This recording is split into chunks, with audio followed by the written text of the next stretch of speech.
कभी कभी कुछ बातें, कुछ ताने इतनी गहरी चोट कर जाते हैं कि इंसान जिद्दी बन जाता है, जिद पकड़ लेता है कि अब तो कुछ करके दिखाना है, कुछ बड़ा करके दिखाना है। ऐसी ही एक कहानी है कॉस्मोस बैग के ओनर एमआई सिद्दीकी की, कि जब उनके पिताजी ने उनको ताना दिया तो वही उनके लिए जिद बन गया, जुनून बन गया। एमआई सिद्दीकी बिहार के मुजफ्फरपुर जिले के एक छोटे से गांव के रहने वाले हैं और उनके पिताजी की एक पास के ही बाजार में मेडिकल स्टोर की शॉप थी और उसी से उनके घर का खर्चा चलता था। क्योंकि इनकम बहुत लिमिटेड थी, इसलिए बहुत ही नॉर्मल तरीके से जिंदगी चल रही थी। पिताजी की ये चाहत थी कि वो अपने बच्चों को डॉक्टर या इंजीनियर बनाएंगे, लेकिन फाइनेंशियल इतने स्ट्रांग नहीं थे। चूंकि दुकान की इनकम बहुत कम थी, छोटा सा बाजार था, उसी में मेडिकल शॉप, तो इनकम लिमिटेड थी, जिसकी वजह से बच्चों को उस तरह से पढ़ाई, उस तरह से स्कूलिंग नहीं करवा पाए। और बच्चों की पढ़ाई लिखाई के दौरान ही पिताजी की तबीयत एक दिन काफी खराब हो गई, इतना कि वो हॉस्पिटलाइज्ड हो गए। तो घर में जो बची खुची पूंजी थी, जो बचा खुचा पैसा था, वो भी उनके इलाज में लग गया। बहरहाल पिताजी फाइनली ठीक हुए, लेकिन फाइनेंशियल प्रॉब्लम और ज्यादा हो गई। जब एमआई सिद्दीकी अपना 12th करके एमबीए की पढ़ाई करने गए तो पढ़ाई के दौरान ही प्रॉब्लम पैसे की इतनी ज्यादा हो गई कि वो फीस नहीं जमा कर पाए, जिसकी वजह से उन्हें एमबीए बीच में ही छोड़ना पड़ गया। अब उन्हें जॉब की जरूरत थी, तो पता चला उनके एक भाई की, एक दूर के रिश्तेदार की ट्रांसपोर्ट कंपनी है, तो वहां पे उन्होंने भाई को अप्रोच किया और वहां पर वो जॉब करने लगे। थोड़े दिन बाद ही उस एरिया में एक सुपर साइक्लोन आया, जिसकी वजह से उनकी पूरी दुकान तबाह हो गई, तहस नहस हो गई, जिसकी वजह से वो जॉब उनकी खत्म हो गई। वापस फिर अपने गांव आए, बेरोजगार हो गए। थोड़े दिन गांव में रहे। एक उनका कजिन ब्रदर मुंबई में काम करता था और वो गांव आया हुआ था। उसने कहा, ऐसा करो तुम मेरे साथ मुंबई चलो, वहां पर तुम्हें जॉब मिल जाएगी। तो वो अपने भाई के साथ मुंबई चले आए और वहां पर फिर उन्होंने जॉब की तलाश शुरू किया। तो उन्हें जॉब मिला कैडबरी में। कैडबरी में काम करने लगे। धीरे धीरे, चूंकि उनके अंदर एक बिजनेस माइंडसेट था, बिजनेस की स्किल सेट थी, तो वो एक दिन बिग बाजार नया मुंबई में खुला हुआ था, पहला बिग बाजार था, वो वहां पर गए तो उन्होंने देखा वहां पे भीड़ बहुत ज्यादा है।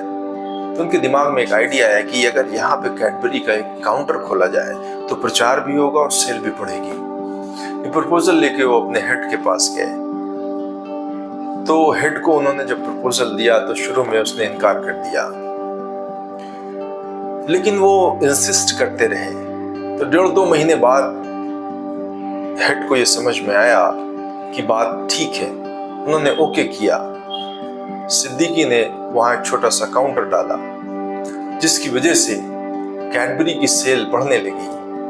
तो कंपनी को स्ट्रेटजी समझ में आई, तो जितने बिग बाजार या सुपरमार्केट आसपास खुल रहे थे, हर जगह एक छोटा छोटा काउंटर डालना शुरू किया और इस तरह से कैडबरी की सेल मुंबई में बढ़ने लगी। उसी दौरान कैडबरी ने एक 5 रुपए का चॉकलेट भी लॉन्च किया, जिसकी वजह से सेल की ग्रोथ काफी अच्छी हो गई। कंपनी को एमआई सिद्दीकी की काबिलियत का अंदाजा हुआ, जिसकी वजह से उन्हें मुंबई का मार्केटिंग हेड बना दिया गया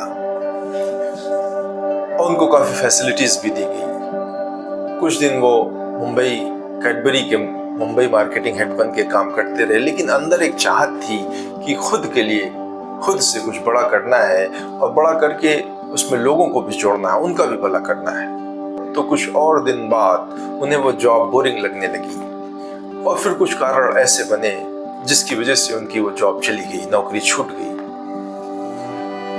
मुंबई में रहना, किराए पर रहना, किराया देना, बिजली का खर्च, खाने पीने का खर्च, ये अच्छा खासा होता है। और इनकम चूंकि सिद्दीकी की 0 हो गई, तो ये एक बहुत बड़ा चैलेंज उनके सामने आ गया, बहुत बड़ी समस्या उनके सामने आ गई। वो कोशिश करते रहे पर जॉब नहीं मिल रही थी। ऐसे करते करते करीब 1 साल बीत गया।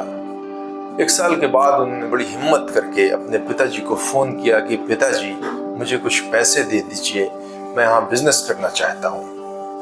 पिताजी ये सुनते ही गुस्सा हो गए, भड़क गए बोले तुम मुंबई में समोसा बेचो, मूंगफली बेचो, मुझसे कोई मतलब नहीं, यहाँ तक कि भीख मांगो तब भी मैं तुम्हें भीख नहीं दूंगा। ये बात उन्हें बहुत गहरी चोट कर गई, बहुत गहरा सदमा दे गई, और यहीं से वो जिद्दी बन गए। एक जिद पकड़ लिया, एक उनके अंदर एक जुनून, एक ठान लिया कि मुझे अब कुछ करना है, खुद को साबित करना है, कुछ बड़ा करना है। और फिर उन्होंने अपने एक दोस्त से 5,000 रुपए उधार लिए, बोले जब जरूरत है मुझे कुछ काम करना है। दोस्त ने पैसा दिया, उन्होंने बैग का कारोबार शुरू किया। धीरे धीरे काम बढ़ने लगा। फिर उनके दिमाग में ये एक आइडिया आया कि हम कारपोरेट को अप्रोच करेंगे। तो उन्होंने गूगल से कारपोरेट्स कंपनीज का एड्रेस निकालना शुरू किया और वहां जाकर मिलने लगे। तो जो सबसे पहला ऑर्डर उन्हें मिला वो ऑरेंज कंपनी से। ऑरेंज कंपनी ने उन्हें 5,000 बैग बनाने का ऑर्डर दिया।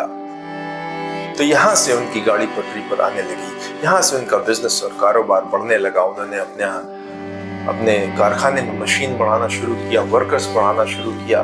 तो धीरे धीरे वो ग्रो करने लगे।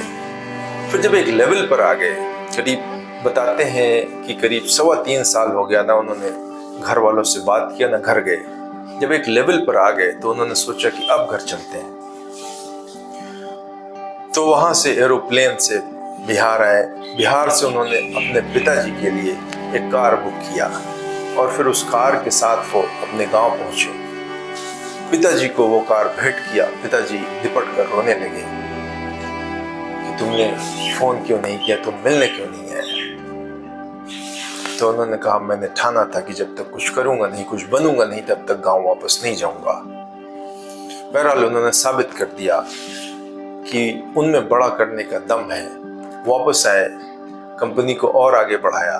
कंपनी में करीब 350 वर्कर काम करने लगे और उनकी कंपनी का जो टर्नओवर था 2020 का वो 35 करोड़ हो गया। इसी बीच बिहार सरकार को भी पता चला, तो बिहार सरकार ने उन्हें न्योता दिया बिहार आने का और उन्हें 5 एकड़ जमीन देने का प्रपोजल दिया। उन्होंने अप्लाई किया, उन्हें 5 एकड़ जमीन अलॉट हुई और वहां पर उन्होंने फैक्ट्री बनाना शुरू किया जिसकी कैपेसिटी करीब 2,500 से 3,000 वर्कर की है। तो इस तरह से एक बात उन्हें चोट कर गई जिसकी वजह से उन्होंने जिद पकड़ लिया, ठान लिया कि कुछ बड़ा करना है और वो करके उन्होंने दिखा दिया।